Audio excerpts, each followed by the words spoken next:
First of all, a very good morning to all of you. We are doing a retirement or death of a partner, in which we already started our topic accounting treatment of goodwill. Now we are doing 20th practical. Surender, Ramesh, Naresh and Mohan are partners in a firm sharing profits in the ratio 2:1:2:1 ratio. On the retirement of Naresh, the goodwill was valued at ₹72,000. Surender, Ramesh and Mohan decided to share future profits equally. Pass the necessary journal entry for the retirement of goodwill.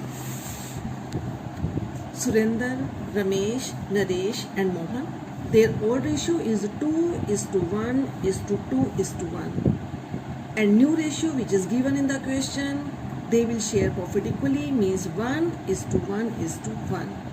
Goodwill valued at ₹72,000. When old ratio and new ratio both are given, then we calculate gaining ratio. The formula for calculating gaining ratio is new ratio minus old ratio. Surender's gaining ratio, new ratio is 1/3 and old ratio is 2/6. 1/3 minus 2/6 is equal to 0. Ramesh, 1/3 minus 1/6 is equal to 1/6 gain. Mohan, 1/3 minus 1/6 is equal to 1/6 gain. Hence, gaining ratio of Ramesh and Mohan is 1:1. Now, total goodwill is given. Goodwill valued means total goodwill. All partners' goodwill. We have to calculate the Naresh share. Naresh share 72,000 into 2/6, 24,000. अब हमारी goodwill की entry क्या होती है? Gainer debit to sacrificer. Gainer कौन है? Ramesh and Mohan. Ramesh capital account debit, Mohan capital account debit to Naresh capital. Naresh को 24,000 मिलेंगे. देने वाले कौन है? रमेश एंड मोहन. किस रेशियो में देंगे? 1:1. तो 24,000 divided between Ramesh and Mohan in the ratio of 1:1 means 12,000 and 12,000. Now we will do 21st practical. Arjun, Bhim and Nakul are partners sharing profits and loss in the ratio of 14:5:6 respectively. Bhim retire and surrender his 5/25 share in favor of Arjun. Arjun, Bhim, Nakul, their ratio is 14/25, 5/25, 6/25. Goodwill valued 2-year purchase of super profit of average profit of last 3 years. Profits for the last 3 years are ₹50,000, ₹60,000 and ₹55,000. Normal profits are ₹30,000. Goodwill already appear in the books at ₹75,000. Profit for first year after Bhim's retirement was ₹1 lakh. First of all, we will prepare its working notes. Number 1 point, we have to calculate the value of goodwill. Goodwill, super profit. Goodwill is valued 2-year purchase of super profit. For calculating super profit, we have to apply the formula. Super profit is equal to average profit minus normal profit. First of all, we have to calculate average profit. So average profit 50,000 plus 60,000 plus 55,000 upon 3. That's mean it is 55,000. तो इस प्रकार हमारे average profit 55,000. अब super profit कैसे निकालनी है? Average profit minus normal profit. Average profit 55,000, normal profit 30,000 given in the question. तो 55 minus 30 is equal to ₹25,000. In this way, our super profits is ₹25,000. Goodwill, super profit into number of year purchase. Number of year purchase 2 year है, तो super profit 25,000 into 2, 50,000. Hence, total goodwill of the firm is ₹50,000. We have to calculate Bhim's share of goodwill. Bhim's share is 5/25. That's mean 50,000 into 5/25 is equal to ₹10,000। इस प्रकार हमने भीम का goodwill में share निकाला। Now second point, we have to calculate the new ratio. Arjun share 14/25, Bhim ने अपना सारा share 5/25 किसको सरेंडर किया है? अर्जुन को। तो सारा शेयर उसका किसको मिलेगा? अर्जुन को। तो अर्जुन का शेयर चेंज होगा। अब हम न्यू रेशियो कैसे निकालेंगे? Old plus gain. Old share is 14, gaining 5/25, total हुआ 19/25। नकुल शेयर, नकुल को भीम से कुछ भी नहीं मिला, इस प्रकार उसका कोई चेंज नहीं होगा। जो ओल्ड रेशियो है वही उसकी न्यू रेशियो होगी। तो 6/25 plus 0 is equal to 6/25, hence new ratio is 19:6। Now we pass journal entry. In the question, goodwill already appear in the books is given. If goodwill already appear in the books is given, firstly we write off already appeared goodwill in old ratio. और हमारी entry होती है all partners capital debit to goodwill. All partners कौन है? Arjun. Arjun's capital account debit, Bhim's capital account debit, Nakul's capital account debit to goodwill 75,000। ये हम right of कर रहे हैं ओल्ड रेशियो में।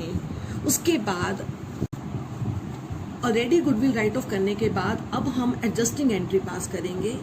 हमारी एंट्री होती है गेनर डेबिट टू सेक्रीफाइसर। यहाँ पे भीम सेक्रीफाइसर है और अर्जुन गेनर है, क्योंकि नकुल को कुछ भी नहीं मिला तो अर्जुन ही कंपनसेट करेगा, अर्जुन ही सरेंडर करेगा। तो हमारी एंट्री होगी Arjun's capital account debit to Bhim's capital. We have already calculated Bhim's share ₹10,000। तो Arjun's capital account debit to Bhim's capital account 10,000। In the question, profits are given after Bhim's retirement, ₹1 lakh. It will be divided among Arjun and Nakul in their new profit sharing ratio. और हमारी journal entry पास होगी P&L appropriation account debit to Arjun's capital to Nakul's capital. 1 lakh profit of the new firm distributed between Arjun and Nakul in the ratio of 19:6. Hence, the amount will be 76,000 and 24,000, and our entry will be P&L appropriation account debit to Arjun's capital account to Nakul's capital account. Now we will start 22nd B, in which now we will start 22nd B.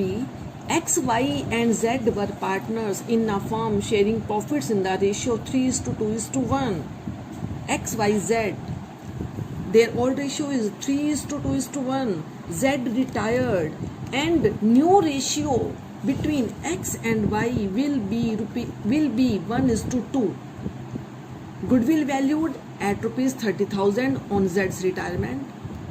First of all, if old ratio and new ratio both are given, then we have to calculate the gaining ratio. New ratio minus old ratio. X new ratio is 1/3. 1/3 minus 3/6. 1/3 minus 3/6 is equal to -1/6. Listen, हमने formula लगाया gaining ratio का, लेकिन answer हमारा minus में आ रहा है। इसका मतलब x is a sacrificer not for a gainer. Second point, y's new ratio is 2/3 and old ratio is 2/6. 2/3 minus 2/6 is equal to 2/6 gainer. Y is the gainer. In this sum, we have concluded that only Y has gained by 2/6. X has also sacrificed by 1/6 in favor of Y. Hence, Y is required to compensate both X and Z. यहाँ पे सिर्फ Y ने gain किया है 2/6 से, X ने भी sacrifice किया है, Z तो सेक्रीफाइसर है ही, वो तो अपना सब कुछ छोड़ के जा ही रहा है। ऐसी सिचुएशन में Y दोनों को कंपनसेट करेगा, X को भी और Z को भी। अब हमें सम के अंदर goodwill value 30,000 total goodwill given है, तो हम शेयर निकालेंगे। Z का शेयर है 1/6, तो 30,000 into 1/6 5,000। Journal entry for the above gainer debit to sacrificer, who is the gainer? Only Y is gainer, तो Y is capital account debit, who are sacrificer? X and Z, then to X capital to जेड्स capital. X ने कितने से sacrifice किया है? 1/6 से, तो 30,000 total goodwill का 30,000 into 1/6 is equal to 5,000। Z का शेयर भी कितना है? 1/6 ऑफ 30,000 5,000। तो एक्स को कितने रिसीव होंगे? 5,000। जेड को कितने रिसीव होंगे? 5,000। और कौन कंपनसेट करेगा? गेनर। गेनर कौन है? वाई। तो वाई का कितने से गेन है? 2/6 से, तो 30,000 इंटू 2/6 मीन्स 10,000। तो adjusting entry pass regarding goodwill.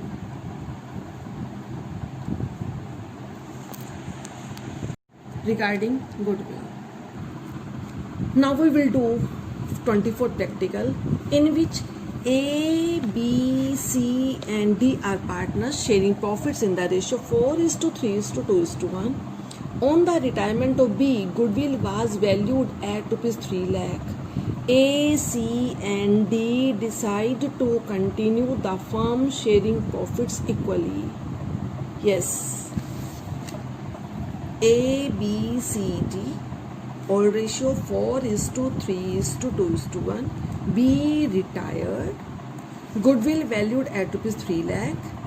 A, C and D decide to share profit equally in the future, hence new ratio is 1:1:1. We already know if all ratio and new ratio both are given, we have to calculate the sacrifice or gain. Then we apply formula gaining ratio, new ratio minus old ratio.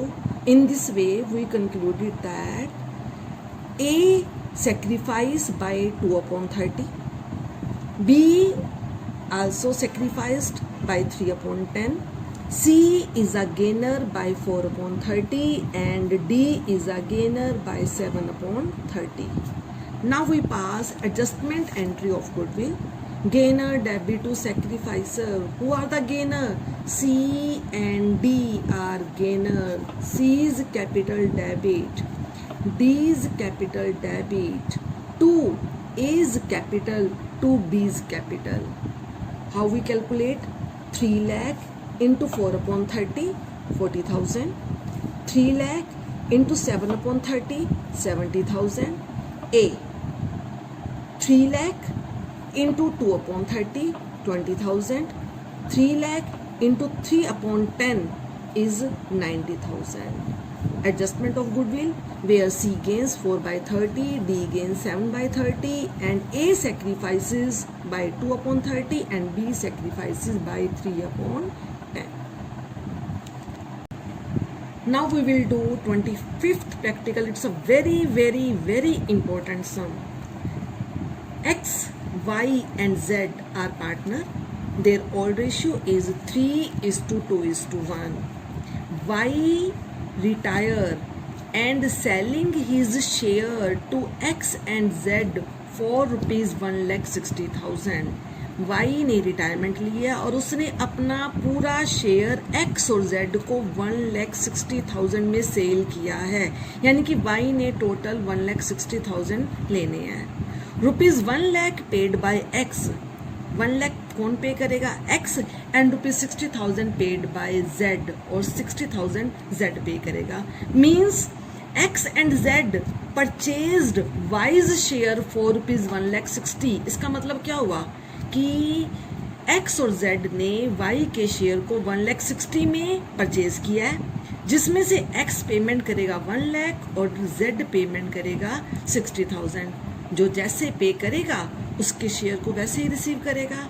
तो अब हम निकालते हैं X और Z ने कैसे payment की है, क्या रेशियो है। तो 1 लाख एंड 60,000 मीन्स 5:3। 5:3 की रेशियो में X और Z ने Y को पेमेंट की है, तो वो Y के शेयर को 5:3 में ही एक्वायर करेंगे। Y का शेयर कितना है? 2/6 taken by X and Z in the ratio 5:3. Hence, we will calculate new ratio. X कितना मिलेगा 5/8 of 2/6. 5/8 of 2/6. X gets 5/24. Z gets 3/8 of 2/6. 3/8 of 2/6. 3/24. तो Z को मिलेगा 3/24. New share old plus gain. X का old share कितना है 3/6.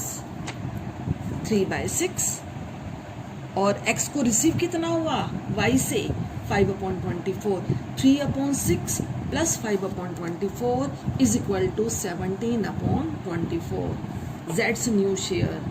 Old share of Z is 1/6. 1/6. Z gets from y 3/24. Hence, new ratio of Z will be 7/24. New ratio between X and Z 17/24 is to 7/24. Now we will pass entry. X capital account debit, Z's capital account debit to Y's capital. Y को 1,60,000 receive होने हैं, उसमें से 1 lakh payment किया X ने और 60,000 payment किया Z ने. तो X capital account debit 1 lakh, Z's capital account debit 60,000 to Y's capital 1,60,000. अब हमें सम के अंदर नई फर्म के प्रॉफिट्स गिवन है जो कि न्यू फर्म के पार्टनर्स में डिस्ट्रीब्यूट होंगे. और न्यू फर्म के पार्टनर्स कौन है X and Z. In which ratio new ratio. तो हमारी एंट्री क्या होगी P&L appropriation account debit ₹2,40,000 to X capital to Z's capital. 2,40,000 new ratio में डिवाइड होंगे और न्यू रेशियो क्या है हमारी 17:7. तो देखो कैसे डिस्ट्रीब्यूट करेंगे. X का share 2,40,000 into 17/24 1,60,000. Z's share 2,40,000 into 7/24 is equal to 70,000. So 1,70,000 and 70 profit distributed